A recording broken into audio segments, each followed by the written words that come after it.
Hello friends, welcome back to our channel. आज हम आपको ऑस्ट्रेलिया के एक बहुत ही सुंदर रास्ते की सफ़र कराएंगे। हमारी अभी अभी की ऑस्ट्रेलिया ट्रिप में हमने मेलबर्न सिटी से जिलोंग होकर द ग्रेट ओशन रोड की सफ़र की। आइए इस सुंदर रास्ते के बारे में कुछ जानकारी लेते हैं। The great ocean road Australia के दक्षिण पूर्वी तट पर टॉर्की और एलेंसफोर्ड के विक्टोरियन शहरों के बीच ऑस्ट्रेलियाई राष्ट्रीय धरोहर सूची में शामिल 240 किलोमीटर लगभग 150 माइल लंबी सड़क है। 1919 और 1932 के बीच लौटे ऑस्ट्रेलियाई सैनिकों द्वारा निर्मित और प्रथम विश्व युद्ध में शहीद हुए सैनिकों को समर्पित यह सड़क दुनिया का सबसे बड़ा युद्ध स्मारक है।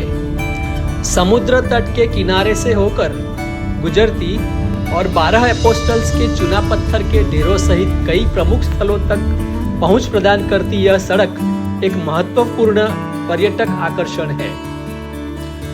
The great ocean road torquey से शुरू होकर पश्चिम की ओर वर्नाम्बुल के पास एलेंसफोर्ड में समाप्त होती है। यह सड़क 2 लेन की है और इसकी गति सीमा 50 किलोमीटर से 100 किलोमीटर के बीच है। एक प्रमुख पर्यटक आकर्षण इस सड़क का अधिकांश भाग समुद्र तट से सटा हुआ है और यहाँ से मध्य और दक्षिणी महासागर के विस्तृत दृश्य प्रस्तुत होते हैं।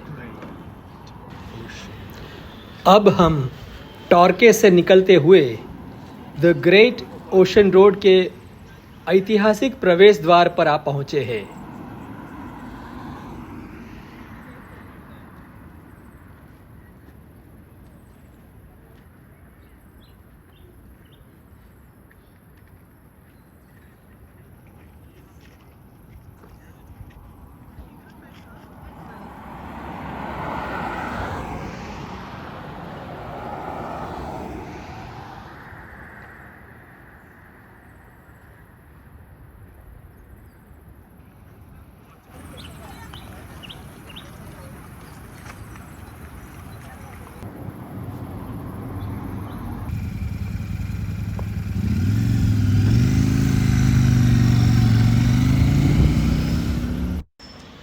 द ग्रेट ओशन रोड का निर्माण 19 सितंबर 1919 को शुरू हुआ।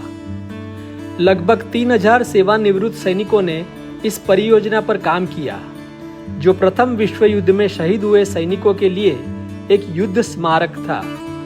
अग्रिम सर्वेक्षण दल लगभग 3 किलोमीटर प्रति माह की दर से घनी झाड़ियों से होकर आगे बढ़ता रहा। निर्माण कार्य मुख्यतः हाथ से किया गया है, जिसमें विस्फोटक, कुदाल और फावड़े, ढेले और बहुत छोटी मशीनों का उपयोग किया गया था। और कई बार यह खतरनाक भी रहा, जिसमें कई श्रमिक मारे गए। खड़ी तटीय चट्टानों वाले अंतिम खंडों पर काम करना सबसे कठिन था। यह सड़क वर्षावनों से होकर गुजरती है, साथ ही चुना पत्थर और बलुआ पत्थर से बने समुद्र तटों और चट्टानों के किनारे भी जाती है, जो कटाव के प्रति संवेदनशील है। यह सड़क एंगलसी, लॉन, एपोलो बे और पोर्ट कैंपबेल से होकर गुजरती है। पोर्ट कैंपबेल अपनी प्राकृतिक चुना पत्थर और बलुआ पत्थर की चट्टानों के लिए प्रसिद्ध है, जिनमें Loch Ard Gorge, the Grotto, London Bridge और द 12 अपोस्टल्स शामिल है। टर्की के पास ग्रेट ओशन रोड का विस्तार तट के बिल्कुल साथ साथ है, जहां समुद्र की ओर कुछ खड़ी चट्टानें हैं। सड़क के संकेत वाहन चालकों को संभावित चट्टानों के गिरने की चेतावनी देते हैं।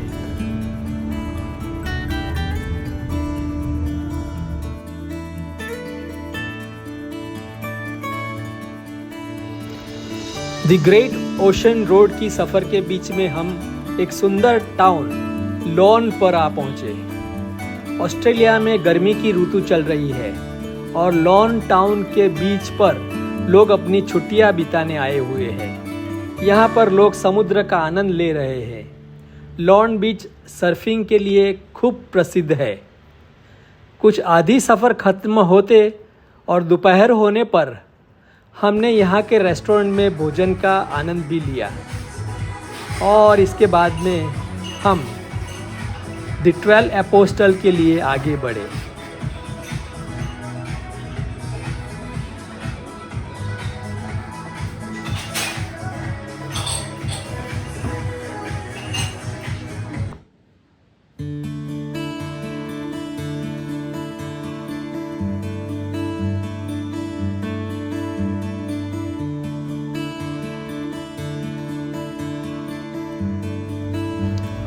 मेलबर्न से ग्रेट ओशन रोड के किनारे 4.5 घंटे की खूबसूरत ड्राइव करके हम अद्भुत 12 अपोस्टल्स पहुंचे।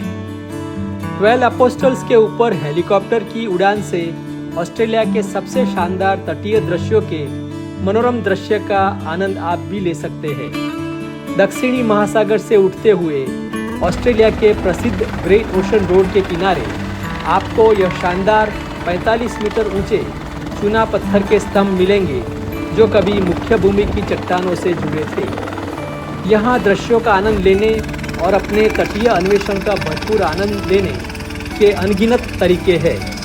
12 अपोस्टल्स केंद्र के पीछे स्थित हेलीपोर्ट से दिन भर उड़ानें भरी जाती है।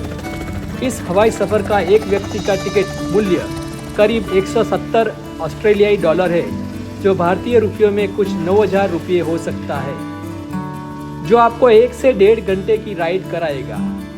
आपकी उड़ान की लंबाई के आधार पर आप न केवल विश्व प्रसिद्ध चूना पत्थर के ढेर देख सकते हैं, बल्कि ऑस्ट्रेलिया के सबसे पुराने प्रकाश स्तंभ के स्थल केप ऑटवे तक पूरे शिपब्रेक तट को भी देख सकते हैं।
हमने यह बहुत रोमांचक सफर के वापस लौटते समय एपोलो बे स्थित एक सुंदर प्रकाश स्तंभ यानी लाइट हाउस के दर्शन भी किए।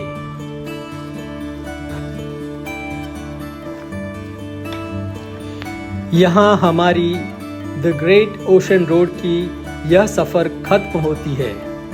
आशा है कि आपको हमारा यह ब्लॉग पसंद आया होगा।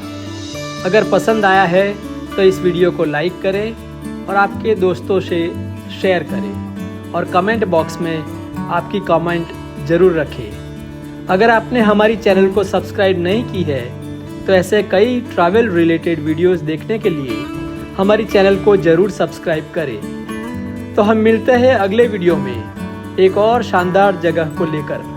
तब तक good bye and take care. Thank you.